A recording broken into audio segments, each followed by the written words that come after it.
binubungkal nila yung pavement. Nagkaroon na sila ng layout. Parang sisementohin na ata ito, papantayin. Ganon din dito. Simentohin nila yung ilalim.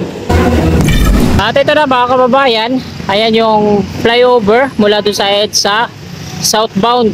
Bali pag nag-opening na to, bubuksan nila yung mga plastic barrier na yan. Bakit na yan dito sa on-ramp? At ito na mga kababayan, yung latest na progress dito. Sinimulan ko to, walang naniniwala sa paligid ko. Happy Sunday po Luzon, Visayas at Mindanao.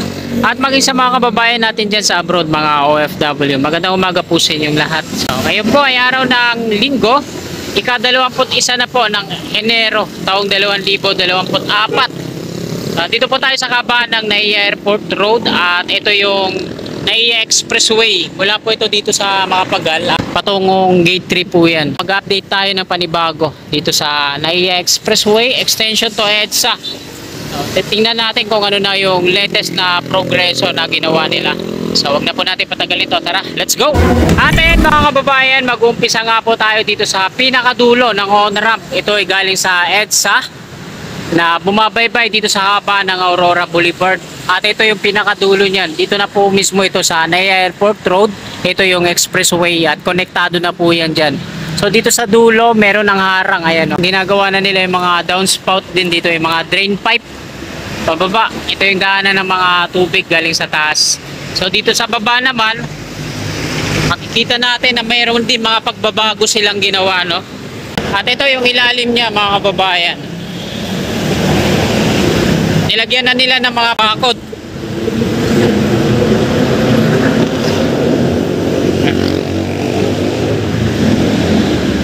Ito yung ilalim ng slab niya, no? Ito yung viaduct niya. Tapos ito nilagyan nila ng mga, hindi pala fabricated to, no? Mano-manong ginawa pala yung pader.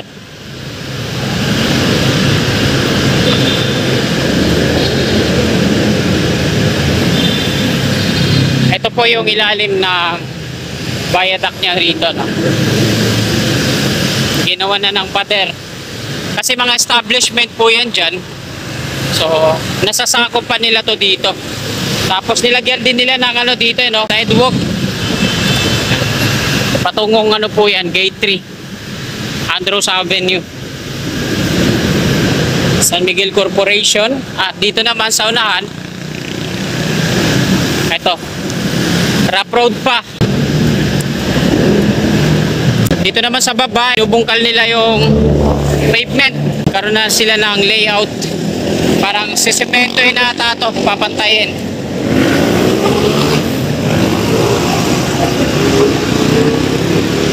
Ganon din dito. Simentohin nila yung ilalim. Kaya yung slab, yung viaduct, patungo po yan. Haba ng Aurora Boulevard. So dito tayo tatawid. So hanggang dito pa lang yung layout nila, yung pagbubungkal.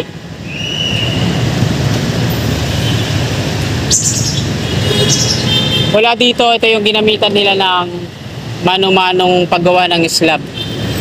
Hanggang dun sa dulo. Ito mga fabricated na yan. Pati yung mga parapet wall. Tapos yung fabricated na rin yung slab na ginawa nila dito. Precast. So saan kaya tayo tatawid? Traffic.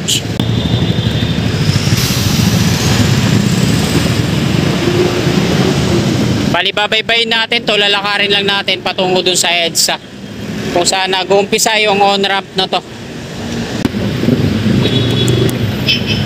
Ito dito sa gitna, drainage po yan. Kunan po muna natin dito. Ito yung expressway, patungong Mia naman yan, Makapagal. At ito, pakanan yung curb niyan. May ibang mga workers ay nilalagyan nila ng ano dyan sa taas. Pinapakinis nila yung parapet wall. Mga pagitan. Meron na din mga ano, no, reflectorized sa inyong araw. Plumbing reflectorized markings. Tapos yung mga araw na yan, no, na sumisimbolo na kakanan, pa-curve pa kanan.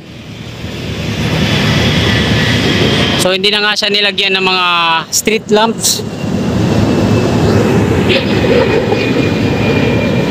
Sa taas, mapapansin natin na halos kompleto na. No?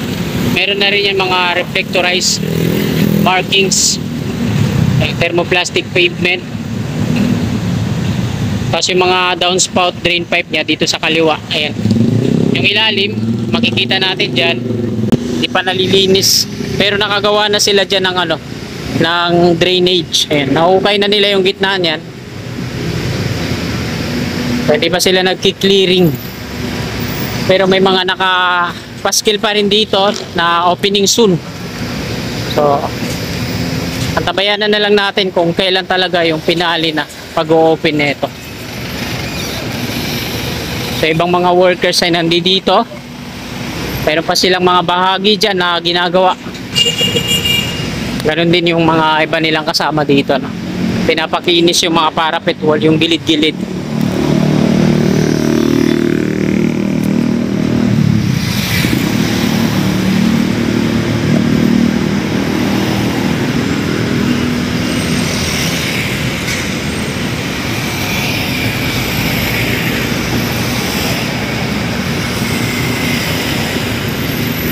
Yung mga iba nilang mga materyales kagaya ng mga PVC pipe, diyan pala sa gitna nakatambak.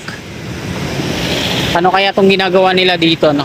Pinormahan na ang phenolic board tsaka yung mga support na cocolamber, yung kaya gagawin nila dyan. So bukod tangi lang to, nag-iisa.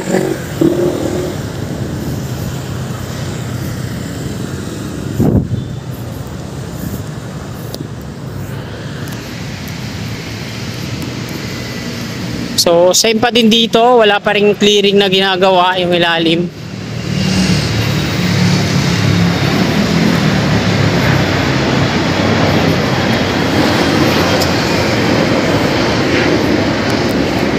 Yan na yung dulo ng on-ramp.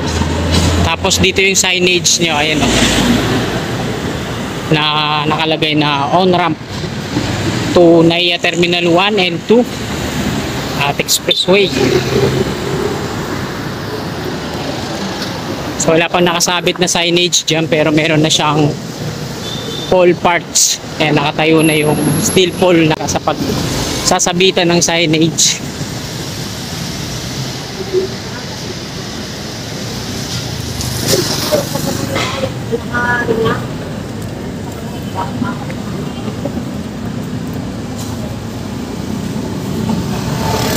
At nandito na tayo sa may tulay, tramo.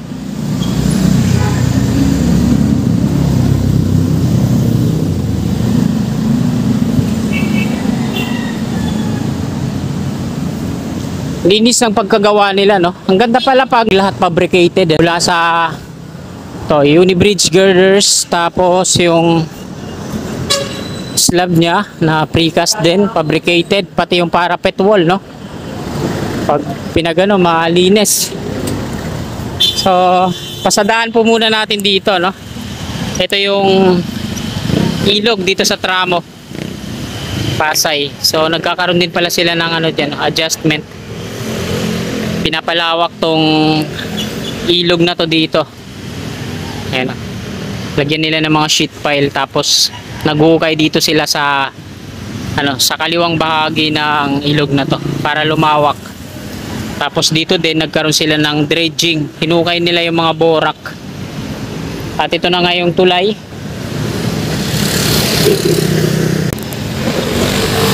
So, diretso po tayo dun mga kababayan sa may on-ramp at titingnan natin.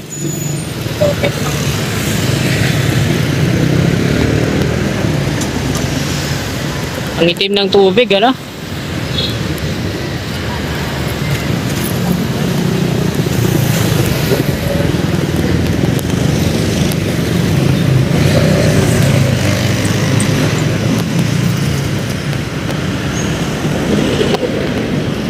Bale, pagdating natin doon sa may footbridge, akyat tayo tapos kukunan natin na doon sa taas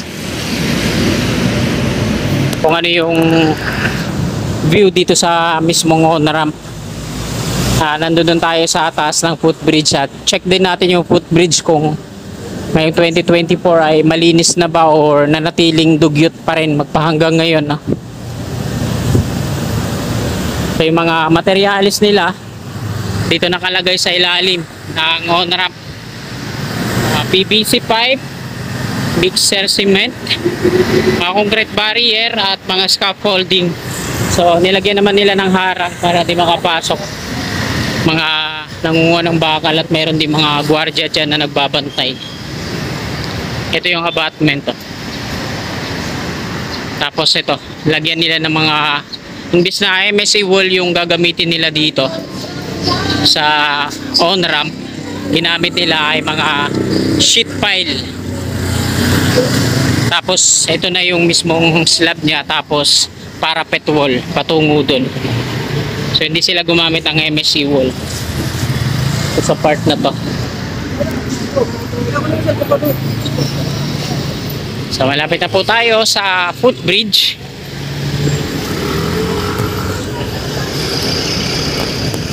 Meron ding worker dito, pinipinturahan ng kulay gray na parang may halong epoxy, no? Para hindi mabilis kumapit o kalawangin yung sheet pile na yan. Tapos meron ding signage dito, merong tarpaulin na nakalagay dito sa footbridge, motorist advisory. Naiyak Tramo westbound ramp, Aurora Boulevard from EDSA for Terminal 1 and 2, Coastal Road, Macapagal, and Entertainment City opening soon. So same din yung nakalagay na maliit na tarpaulin dun sa unahan. So hindi pa nga siya nag-open. At eto nga, aakyat po tayo dito sa footbridge at kukunan natin na nandun tayo sa taas. Ito na mga kababayan, aakyat na po tayo dito sa footbridge na to. Dito pa lang sa bungad makikita natin na wala pa ang senyales na malinis na tong footbridge na to. 2024 na, dugyot pa rin. Ito na. Okay, boom.